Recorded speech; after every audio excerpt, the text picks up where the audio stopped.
Hey, this is Kai Logue, and you're listening to the Real Estate Wholesaling Syndicate.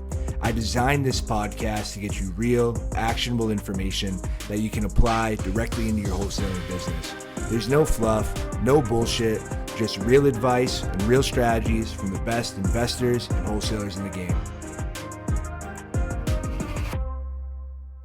So, hey, what's up, everyone? Thanks for hopping on the podcast today. I'm super excited to bring our guest on. We have Mike Hambright of Investor Fuel with us today. Mike, thank you so much for joining us. Yeah, man, great to be here. We were just talking that we met at a different event, probably maybe about 2 years ago or so, and I watched your growth since then. It's been really amazing. So excited to be here. I appreciate that, man. Yeah, super excited to have you on. And so for people who don't know, or who don't know you yet, rather, do you want to introduce yourself? Yeah, Mike Hambright. I live in most of my single family operations have been in the Dallas-Fort Worth area, so just a few hours up the road from where you're at, Kai, in San Antonio. And I've been a real estate investor since 2008. Started in kind of a down market when everybody was running away, and my wife and I were running in. Kind of naive, but it worked out. It turned out to be a great time to get in. And I flipped several hundred houses in the Dallas-Fort Worth market, and do a lot of large multifamily syndication type stuff now.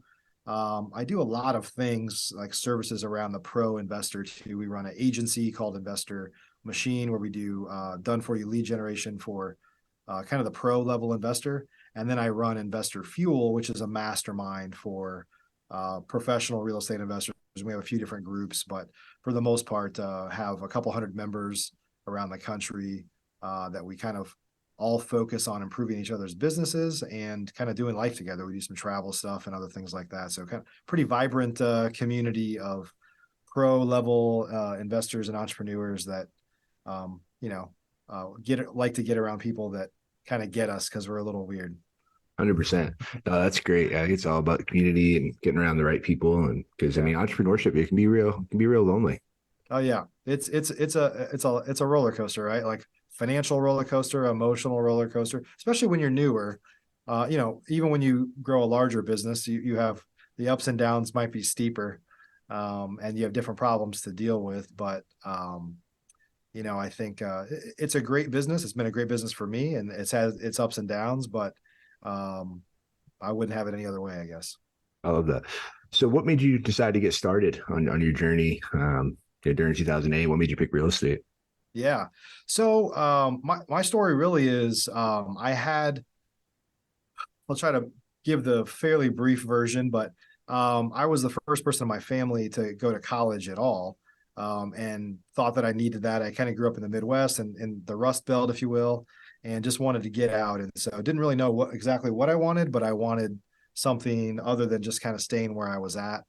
And went to college, got a degree in finance. Then I moved to Chicago and worked for a large bank there. And just kind of right out of college, I was like, is this really all there is? Like, didn't really enjoy my job. And then moved to Dallas a few years later and got another job in corporate finance. And I was kind of like, same thing. It was just basically like different boat, but the same lake, right? It was just like, is this all there is, And thought what I really needed was probably more education. So then I went to grad school at University of Texas in Austin, actually, and got an MBA there, and thought that I needed kind of more formal education because I didn't really have any mentors or anybody kind of showing me how to do anything. I was just, nobody in my family had even been to college. So I was kind of uncharted territory of just trying to figure it out myself, right? And got an amazing job out of grad school and was flying high, on cloud nine, worked there for a few years, and then I got fired. My boss actually got fired, and then just through association with him, they're like, "Well, you gotta go too. We're making a bunch of changes around here," and it was one of those things where I thought I could spend my whole career there, which that's kind of unfathomable to think about that now, but at the time, that's how I felt. And then I went to get another job. I worked for a startup that was flying really high, and then all of a sudden, out of nowhere, they filed for bankruptcy, and everything just changed, and I decided to leave on my own. And then 2 months after that, or actually 2 months before I left that company, my wife had recently left her job and she was making more money than I made as a consultant. And my son was born. And so it was our first, well, we only have one, he's 16 now, but went from two people making a lot of money with no real carriers in the world to having a baby and no jobs and no income, and like, what the hell are we going to do here, right? And I could have gone back to get another job, but it was just this realization to me that I've always worked really, really hard for somebody else, and this understanding that I have no control over my destiny if I'm working for somebody else. And so that was, that's kind of the short version of the story. That basically it set me on this path of I need to take responsibility for my family's financial future and our well-being and all that stuff. And so 2008, and I'd always been interested in real estate, but had never done anything about it. I just didn't have the time, or didn't have the money, or thought I didn't have the money or the time or whatever. The truth is I didn't make the time for it. Right. Mm-hmm. But when you're back in that position, it's like, okay, I have no excuses now. I have to make this happen. And so we started in the summer of 2008 here in Dallas. And actually our first year, mostly we were probably about a third wholesale and assignment and 2/3 fix and flip, like rehabbing. Mm-hmm. Our first full year, we flipped about 65 houses in Dallas, and then just kind of went on. The rest is history. Maybe we'll talk about some of it, maybe we won't. But that was us jumping into something that failure just wasn't an option that we were willing to choose at that point, and just kind of went out guns blazing. I love that. So a lot of what people ask, and it's kind of a big debate now, everyone's opinions on going to college or not going to college for young people. Do you feel like going to college, did it help you at all in your career as an entrepreneur? Did it? This is a great question. So I have a 16-year-old son, right? And we're having these discussions now. Will he go to college or not? I'm pretty certain at this point that he won't, which I'm okay with. And honestly, it's taken me some time to come to terms with that, even though, because I mentor and coach. I mean, I've coached thousands of real estate investors and kind of pro level investors. Like, I'm around these guys all the time. There's some amazing people that have accomplished amazing things without going to college at all. And, I think there's tons of entrepreneurs that didn't go that route, or maybe eventually found that route, but they didn't really need college, right? There's a lot of people that do something totally different. So this is what I really believe now. And this wasn't what I always believed, but this is what I believe now. And I don't think I'm going back, is that, like, college is just changed. It's changed even from when I went. I mean, it's more indoctrination now into a bunch of things that may not matter. You may get educated on a bunch of things that don't matter. So I think if you want to be an engineer or a doctor or a lawyer, something that requires like very specific education, that you still need to go that path. But I think there's a lot of ways to build a skill set. That's what you ultimately need. There's a lot of ways to do it that are not the formal path, right? And even as I sit here right now, I'm thinking about my team outside my office here, and I don't even remember who went to college and who didn't, or if they did, what their degrees even were in. Like, it doesn't really matter to me. I just care, can they do the thing, right? And so I would never tell somebody that, you absolutely should not go. I think it's also an opportunity to kind of learn about yourself, but it's not worth it if you're just going to get into a bunch of debt. So yeah, I think the ideal scenario, and I don't think you really have to be pretty strong to do this or be strong-willed, is to create a training program for yourself or buy one that teaches you exactly what to do. So I've kind of told my son, who's 16, like, look, if you don't go to college, I'm fine with that, but you still need to develop a skill. And my wife and I, his mom and I, can help him create a program that would help him get skills in a certain thing. And it's like, maybe it's like going to this event, it's hiring this person, it's joining this program. It's, a combination of things that those skills together will help make him stronger in one area to be able to add value. If he's going to be an entrepreneur or start his own business or even work for somebody else, there's a lot of ways to get those skills that are not traditional education. Yeah, no, that definitely makes a lot of sense.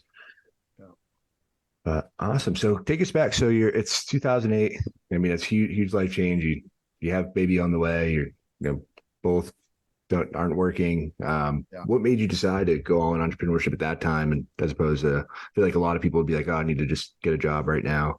Yeah, for me it was I'd always been very entrepreneurial. Like, and I've talked about this a few times. I talked about this actually last week. I did a presentation for one of my companies for we created this, like, how did we start the company and why?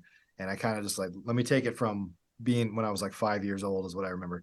So literally all my life when I was growing up, I was, had lemonade stands, mowing lawns. I grew up in Illinois, so shoveling snow, paper route, like all this stuff. I'd always been a hard worker, and a lot of, like I said, I was the first person in my family to go to college. I come from a very blue collar family that has just this amazing work ethic of just working super hard, like all the time. Right.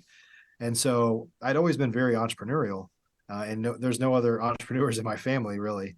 Certainly when I was growing up, everybody just had, a job, like a traditional W-2 type job.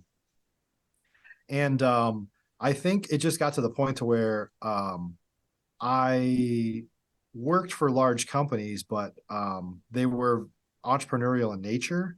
I tended to always gravitate towards those type of people that were like, I guess more like entrepreneurs, like they were inside of a company, but very entrepreneurial and creative. And so the jobs that I found myself in, like post grad school, where I worked at a huge company, $5 billion company that had been around for 80 or 100 years or something like that.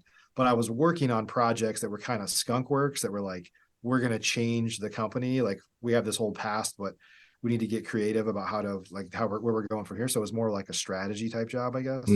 And then I went to work for a startup. At that time, it was doing about a 500 million a year in sales before it went bankrupt. But it was driven. It was very entrepreneurial because it only been around for a few years. And so there's lots of entrepreneurial things. And that really, I think I had that in me already, even though I hadn't really expressed it. And so I just saw the opportunity that if you do this right, it can kind of set you free. And then kind of partnered together with, I've always worked like super, super hard for somebody else, whatever it takes, 100-hour weeks, whatever. And I was like, just imagine if I worked that hard for myself, like where I could go. And so if I'm being honest, even though we were well educated, right, kind of quotes here, like we were naive to what we were jumping into, but we just had this passion of, at that time, my wife and I had been married for 2 or 3 years. My son was when we started our real estate investment business, he was like 6 months old at that point. And it was like a combination of like, I for the first time in my life, I had to be, I kind of realized like I'm a husband and a father now. I have to step up. Right. And I think my wife worked with me in the business, has for 16 years as well. It was just this realization of like, I have to take control of this situation because I've given control to other companies and they let me down by letting me go, or the opportunity went away. But it was never till I didn't get fired because of something I did necessarily. And the other company didn't go bankrupt to something that I did.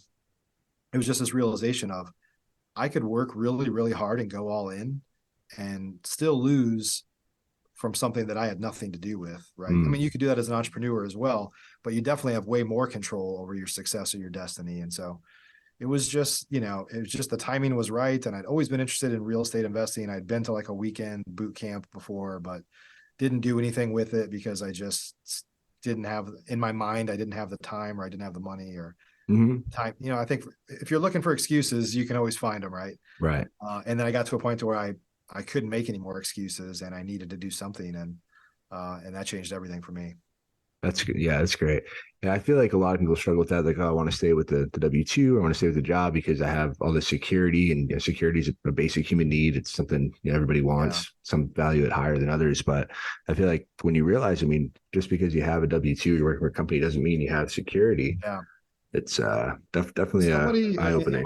In my last kind of big W-2 job, somebody that I didn't even work for, a fairly high-level executive, said something to me. It was a guy that was very bold. Like he would just say stuff and just piss a bunch of people off, and so that gave what I'll say next a little bit of credibility to me. Is he basically said, try to save a year worth of salary, your compensation, which was hard if you don't have a lot extra, right? So I get that, but I'll come back to that.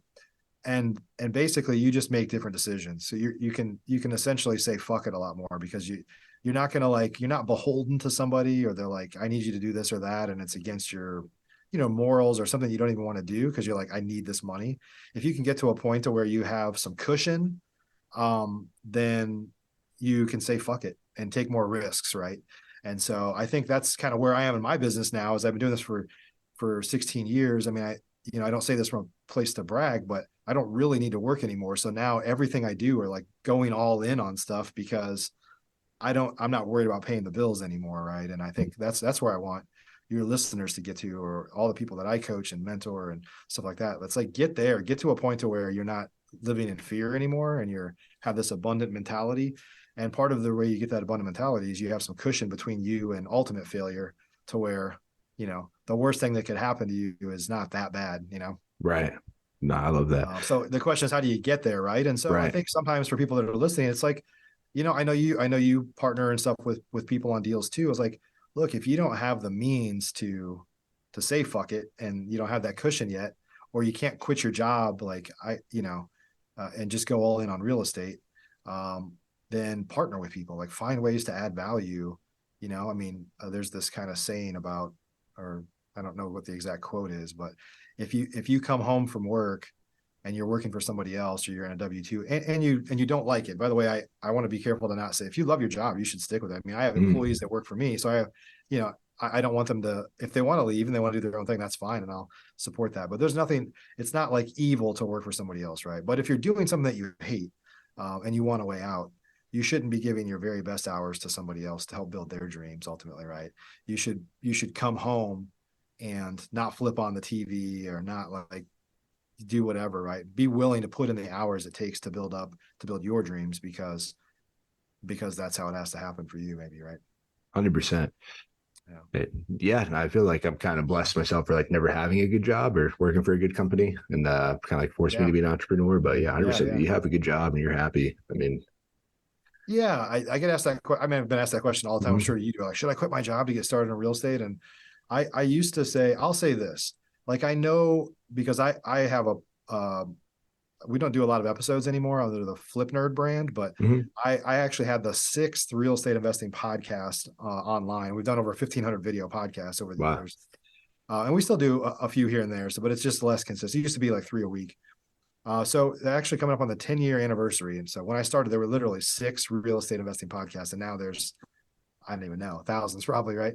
But just from interviewing like lots of people, lots of successful people, is there's a common theme that people got backed into a corner of some sort. They got backed against a wall, like I did when I lost my job and I had to go all in. But I've heard stories way worse. They're like living in a car under a bridge or whatever, right? And then they found success. And you see that with health too. Is like people don't take care of their health, and then they get cancer or something. All of a sudden they like lose 100 pounds and they just like figure it out. It's like you were forced, your mind was coming up with excuses why you couldn't get there until you had no choice but to get there, right?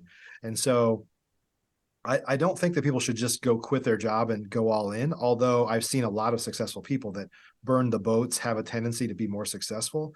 But if you have a family to feed and you don't have money saved up or whatever, I'd be careful with doing that, because, I don't want, blood on my hands of doing that. But what I would say is people need to find a way to have that same drive, find that in your heart, like the way to effectively burn the boats, by going all in or as far as you can in, without necessarily quitting your job. Find some way to do it in your off time, do it on your lunch break, do it in the evenings and weekends, like work all night and all weekend long, whatever it takes to get there, to where you get to a point to where you're confident enough with your deal flow and the money you're making that you can just say, okay, I'm going to pull the plug on the job. Yeah, 100%. And you can definitely do both. Like, like you said, if you have time after, I had a guy that's in my group on a couple episodes ago, and he's done, so even since then, he's done some more deals, but last 6 months, he's done like over 100K on top of his W-2. Yeah. And so, if you really want it, you'll find a way. Yeah. So for people who like are just starting, say they're just starting, whether they're working W-2 or not, they're just getting started. How do they, how would you recommend, like what actions they take? What should they do to kind of scale from maybe doing, a deal or so a month, or to, kind of get past that and you'll be more consistent? Yeah. I think part of it is identifying what you're good at and what you're interested in, right? Because one of the challenges with being a real estate investor and being like a solopreneur, or even if you're a husband and wife team or father-son team or whatever, is that when you're really small like that, like all of us, you, Kai, myself, everybody, like we have all the departments that a Fortune 500 company would have. Now, for a lot of small solopreneurs, you're sitting in all those seats. You're the head of marketing, you're the head of customer support, you're the head of finance, you're the head of you're the CEO that's coming up with strategies and leadership, right? Like you're just doing all those things. And the reality is some of those things you're better at than others, right? And so it's to find the things that you're not good at, and focus on the things that you are good at. So, but they all have to happen, right? So you just have to find ways, maybe partner with somebody, or once you start doing deals, you can outsource stuff. There's tons of service providers that can do lead gen for you, or they can do transaction coordination, or you can borrow money from hard money lenders or local lenders, or you can partner with people to get money. Like, you just have to be more scrappy early on, right? And you have to accept the fact that a lot of your kind of profit from your deals just has to get plowed back into the business to grow, right? And so it's like, think of yourself as like a farmer. Like, if you didn't inherit like some massive farm, you would start off with like a small plot, and you just, whatever money you make on that, you find ways to grow and add more land, right? And it's effectively the same way for us in business. Like, you need to keep plowing money back into the business to grow it to a point to where you can live off of that. Most people are not, depends on where you're at, but if you're doing some deals here or there, it's inconsistent. Like, you probably can't live on that. You're kind of fearful that it's not enough. So it's like, well, how do you get to 3 deals a month? How do you get to 5 deals a month? And it comes through just plowing a lot of that back into the business, whether it's hiring people to take stuff off your plate. Definitely need to plow a lot of your money back into lead generation, whether it's, direct mail or like kind of outbound lead generation, or hiring people to do inbound lead generation for you, or hiring people to do outbound cold calling, texting, whatever it might be, right? Which is under a lot of pressure these days. But so it's really just, not doing a couple deals and going out and buying some toys or a jet ski or whatever. It's like plowing that back into the business, because you need to reinvest to where it'll allow you to step up to the next stair, the next stair, the next stair. And once you're consistently doing, 2 or 3 deals a month, again, if you're doing 3 deals a month in San Francisco, like, that's very different than doing 3 deals a month in San Antonio or Des Moines, Iowa, right? But the point is some level of income that you can afford to take some off the table, which is for yourself, and then plow the rest back into the business ultimately. Yeah, no, I think that's great advice. I feel like there's so many people I see, and especially when you get your first deal, it's exciting, or you get your first couple, and they just feel like they just have a hole burn in their pocket, and they just can't spend it fast enough. And yeah, you've got to put it back into the business. It's like, if you had a new baby, you wouldn't be like, well, I fed it once, and it's like, it can't sustain itself. You got to feed it again. You got to keep feeding it. And then it's going to start to eat more as it gets bigger. That's how your business is too. Like, you have to keep feeding that business to fuel it to get to the next level. I mean, that's just how it works. 100%. So is there like a certain percentage, or if someone's starting out, is there like any like rule, so they should put X amount back into it, or because I'm sure it's also dependent on their situation, but it depends on their situation. I mean, it really depends on what are you trying to build, right? So, a general rule of thumb, if you're doing, so I work with a lot of high volume investors, and they tend to really probably on average put about 20 to 25% of their, not even their revenue, by the way. So this is a tricky thing. Sometimes you have to invest more than you make, right? It's like, that's the difference between your ability to do it and what it needs, right? It's like, it might need more than you can give it. And that's where partnerships or getting creative comes in. But like the pro level investor is probably putting 20 to 25% of their, of what they want to make. So if they want to make $100,000 a month, they probably need to put 20 to 25,000 into lead gen. And you get a 4 to 5x return. By the way, it's a 400 to 500% return on that investment in advertising, right? Which is, when you think of it in those terms, that's like a huge return, right? And right. So, but I think it depends on your exit strategies. Like, are you primarily wholesaling and assigning? That's a simpler model than if you're trying to fix and flip everything. And there's pros and cons to each of those, right? And so, I think you just have to do whatever fits. When people are starting, they typically need to do things faster, like more wholesaling, more fast transactions, get the money moving faster. And then you get to a point to where, like investing for your retirement, like let's say you had a job and you're investing for your retirement. So first off, you can't put money into your 401k or your retirement account if you can't even pay your bills. Like, you can't afford to put it away, right? Think of your business like that too, is like, this is my operation. This is what I need to support the operation. But to build up my my retirement account, which for you either might be a bigger business or it might be rentals, like I want to keep some rentals or something, right? You need to make even more money because you need extra to kind of put away. and not get the benefit from it now and basically postpone, kind of have delayed gratification on that till years or decades down the line, right? So I think I'm off on a tangent now of answering your question, but at the end of the day, this is what I think most people should do is definitely be around, surround yourself with people, get coaches and stuff that can help you create a blueprint for yourself. There's a lot of coaches that are like, here's how to be like me. And, I think everybody, has a different plan or a different model or different path that they want to go on, right? So work with somebody that really understands, like, what are your goals? What are your individual goals, right? And what are your challenges? And they can help you create a blueprint here's where you are and here's how to get there. And then you close that gap. And it could be, you need to spend more money on marketing. And it could be, you need to get trained on, acquisitions, or it could be, you've got some mindset issues you have to overcome. I mean, we're all like Play-Doh, right? Like we need to be molded and get into the right shape to kind of hit our goals. And so I think it's always a matter of like really, really clearly assessing where you are today, very clearly defining where it is you want to go. And then guys like you, Kai, or others that have been around can help you bridge the gap of how to get from where you are to where you want to go. Yeah, I love that. Just like, think of it as like the real estate investing businesses aren't that different from somebody that would come in and they say, hey, I want to lose 60 pounds. And I'm like, here's where I am and here's where I'm at. It's not that complicated it's not as simple as just saying, work out more and eat less. Like everybody knows that. Like they didn't need somebody to tell you that. But if you work with a good coach, they're going to like, hey man, I need you to track your food.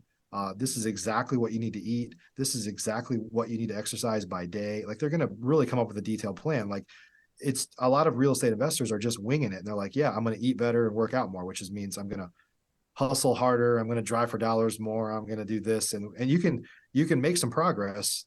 Back to the weight analogy, like you can lose some weight just by eating better and working out more. But if you really want a crystal clear plan on what to do every single day, you should work with a coach that can help you get from where you're at to where you're going, and not just kind of wing it and say, I'm going to just go work hard and stuff will happen, right? It'll happen, but you'll get to a point to where you hit another ceiling and you won't be able to hustle your way out of that one. It's like you have to become a better operator. You have to get the right skills. You have to get the right mindset, right? 100%. Yeah, I feel like one of the big pros of working with someone too is like it's a lot harder to see the picture when you're painting it, or have that outside perspective, and it's a lot easier for someone to look at it without any emotion and be like, hey, just do this instead of that. And there's no accountability, right? I'll give you an example. So last year I lost like 50 pounds. Wow. And it had been building up for like 15 years, right? So I knew I needed to lose weight. I knew I needed to eat better and work out more. Like, it wasn't rocket science. But it took me, and by the way, I've been coaching for, 15 years, real estate investors. And I'm like, I need a coach to help me through this. And it was just the accountability. It was like, by the way, the coach I hired, it was virtual, right? So, but he's like, hey, use this app, track all your food. I'm going to log in every day and watch what you're doing. If you don't do your exercises and you don't track it in the app, I'm going to get on your ass. And it was literally just having somebody look over my proverbial shoulder and give me some advice on, like, I see your progress here, but it's not going fast enough. So we're going to do this or that, right? It really just took little tweaks. It's not like, it wasn't like, rocket science. It was just the pressure of me having somebody look over my shoulder, because it's really easy for us to put ourselves in a position where we're not willing to be held accountable. And it took me giving up control and saying, I'm going to let somebody else hold me accountable. And really, it was just the fear of somebody holding me accountable made me hold myself more accountable, right? Right. It's a crazy thing. It's all in your head. But it just made a huge difference for me, because now I don't want to let somebody else down. I was apparently willing to let myself down all day long, but some guy that I don't even know that I'm paying money to, now I'm worried that, that I'm going to let him down, right? Yeah, 100%. I mean, it's really easy to make excuses in your head, especially when you don't say them out loud. It's like they sound like they're real excuses, but when you say them out loud to someone, or you have to be accountable, you realize it's bullshit. Yeah, for sure. But that's great, man. So you work with a lot of different people, and I mean, obviously you've been in the game for a long time, and I'm sure you've seen a lot of investors come and go, and some scale and some haven't, some get stuck, some quit. What are the biggest differences, or between newer people that kind of are stuck at the small volume to the people that are consistently doing high volume month after month? Yeah, I think the difference is the intention. Like, what is it you're trying to accomplish? Are you making the investments back into the business to grow it? And we're guilty of this. Even at my level, like I've accomplished a lot. I mean, I'm not saying that to brag, but I'll tell you, I've just had this, and this comes every once in a while, but just this big epiphany of like feeling like I've just been thinking way too small. Mm. And I think a lot of real estate investors get started, and it's probably true of all entrepreneurs, but they get started and they want, like, it attracts them to be an entrepreneur and be a business owner. And they'll say they want financial control, they want financial freedom and time freedom, but they end up creating a job for themselves. So if you're doing a deal or two a month, and I'm not here to knock any of that, but you just don't have the resources to have a team run that for you because you're not making enough money. You don't have enough income in the business to hire an admin and have an office and hire an acquisitions person to run all your leads for you, so that you can probably enjoy what you wanted in the first place, which was more time freedom. People say they want financial freedom, and you'll get there, but what you end up having is a job. Maybe you're self-employed, you're the CEO, but if you leave or you go on vacation, or God forbid you get sick or your kids get sick or something, the business is going to struggle without you being there on a day-to-day basis. So the key is to grow your business, not to get another Lambo or anything like that. Like I have some nice things, and there's nothing wrong with nice things. I think the real goal is to buy back your time.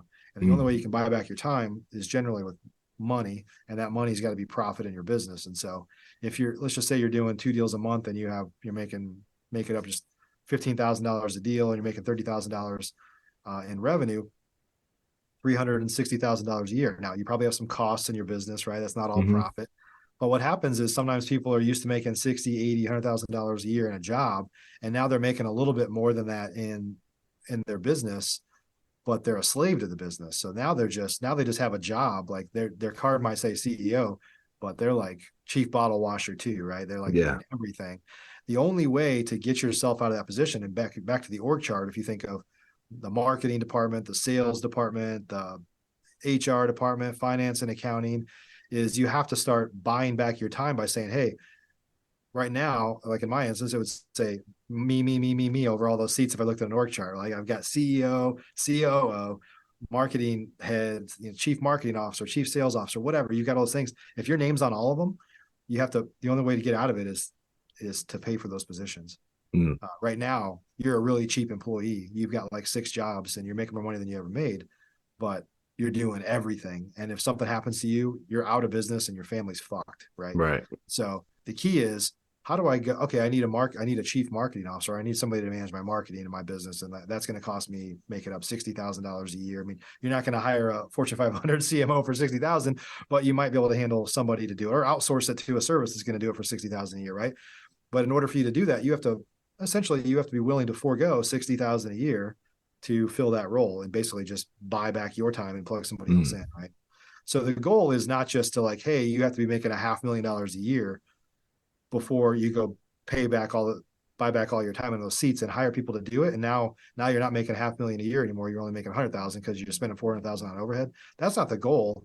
The reality is when you start to buy back your time from those seats, you'll see like, hey, yeah, it cost me $60,000 to hire this marketing service or to hire somebody to handle my marketing for me, but they helped me make $250,000 more a year. Right. So they're leveling up. It's not just that it's not a net zero game. It's not like I took 60,000 out of this pocket and I put it into his pocket. It's like, no, I put 60,000 into his pocket and he helped me make 600,000. Right. So it's paying for him and I'm making more money than ever because he focuses on this full time and does just that. And it's taken us to a level that I never could have gotten to by myself, because I'm also the sales guy and I'm raising money for the business, and my kids were out sick last week. So I had to deal with that, and revenue came down. Right. You basically just start running your business like a real company. Yeah, no, I love that. So say someone's listening to you, like, oh, I get what you're saying. I know I'm doing everything. I'm wearing all the hats and maybe getting burnt out.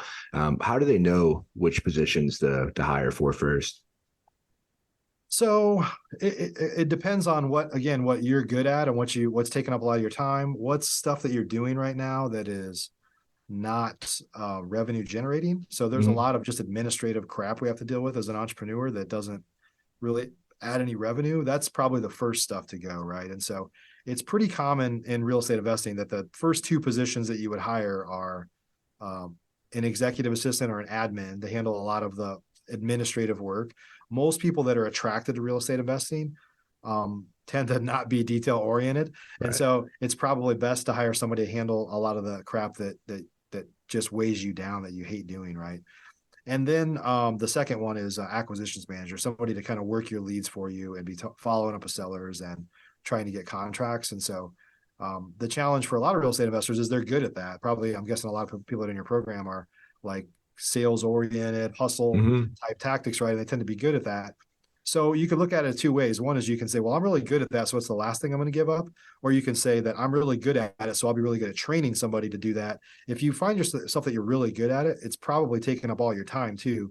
And you don't have the capacity to kind of elevate and run the business because you're the one that's doing all the sales, right? I mean, I happen to be in my companies, I probably am better at selling everything, but I don't, and it's not that I never do sales, but I just don't have the capacity to do that because my vision is bigger. Like I want my team talking to people all day long, and I can't do that and run the company at the same time. And so, like the short version of that is it's typically an admin or an acquisitions person. And if you're listening to this call and you're interested in real estate and you're not sales oriented, like you're not a good salesperson, but you think you have to be, so you just kind of keep in that role. I'll just tell you, you're hurting your business. Like if you could find somebody to close at twice the rate as you, what is that worth to you, right? And so sometimes people feel this obligation, like I have to do it, but you might be costing yourself money by not outsourcing that. So you really need to find some soul seeking, and if that's the case, you need to get out of the way, Yeah, that definitely makes a lot of sense. Now, so when people are hiring, I know a lot of it's a big push for go to VAs or the Philippines where it's less expensive. Or do you prescribe to that? Do you think it's better to have people in house, or do you find a lot of your employees so work across virtual? my companies, I have about 100 virtual assistants across my businesses. So I'm huge on virtual assistants. Now that is everything from like entry level data miners to our CFO for all of our companies is virtual in the US. We have a controller that's in South America. So we have a bunch of, for one of my companies, we have a software development team, and they're all in Brazil. Right. And so we have a very virtual company, but I will say that there's some challenges too. I have an assistant that's worked for me from the Philippines for, probably like 12 years. And she's amazing. Like, I don't ever want her to go anywhere. But I recently, and I've had this before, but it's been a few years, I recently brought an executive assistant back into my office. And just because there's a lot of stuff that just can't be done virtually unless I get involved. I got to scan a bunch of stuff and send it to my VA, or somebody has to do physical stuff, right? And so I think it depends on your business model a little bit.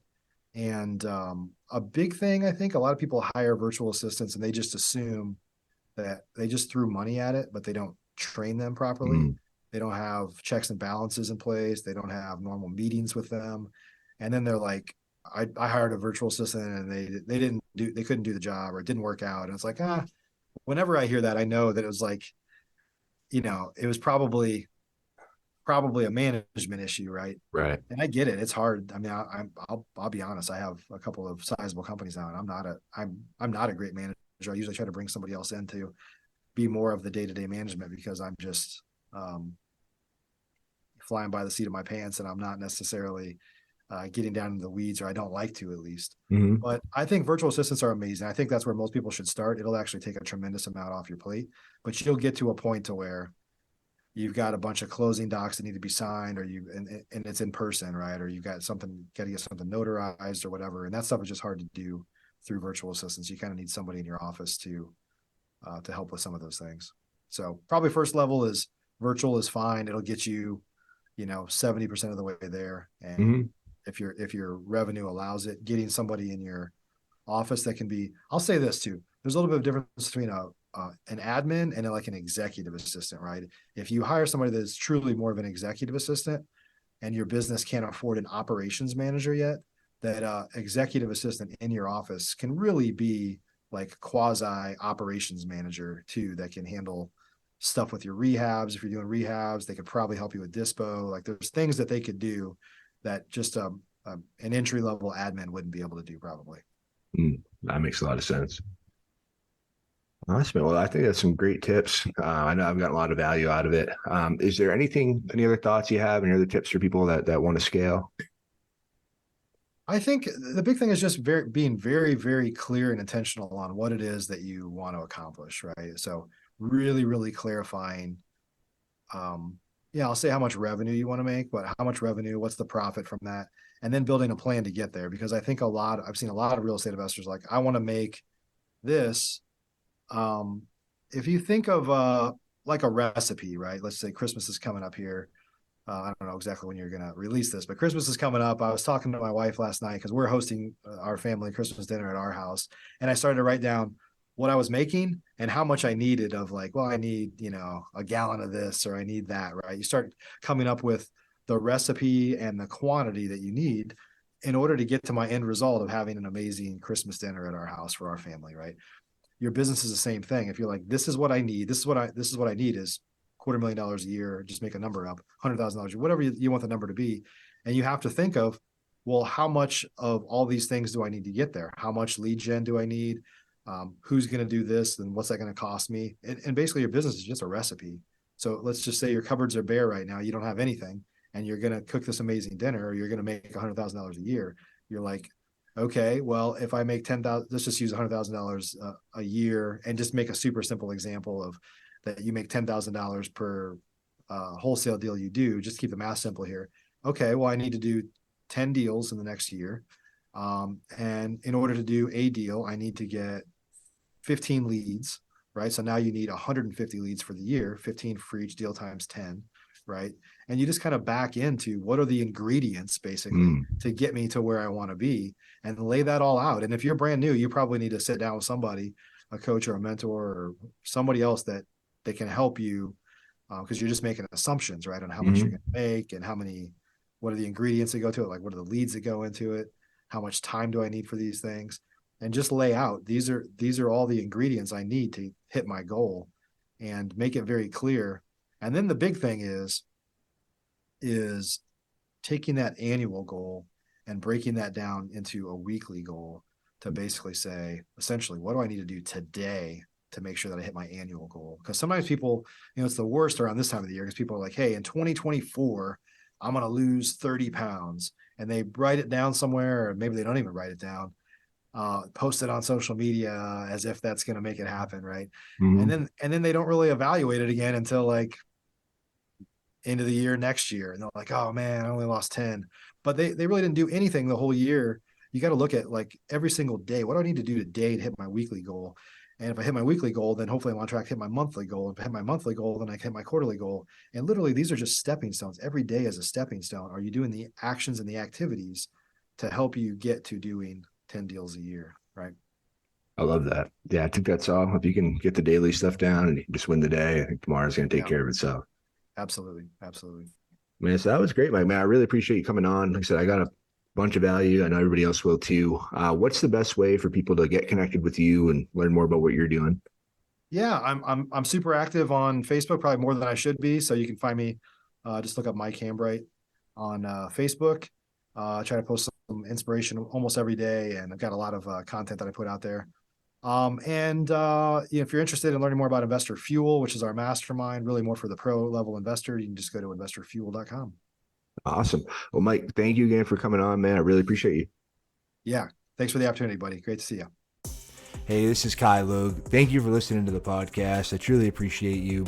If you want more of this information and you want to see these actually recorded live, go ahead, join our Facebook group. It's the Real Estate Wholesaling Syndicate. It's right on Facebook.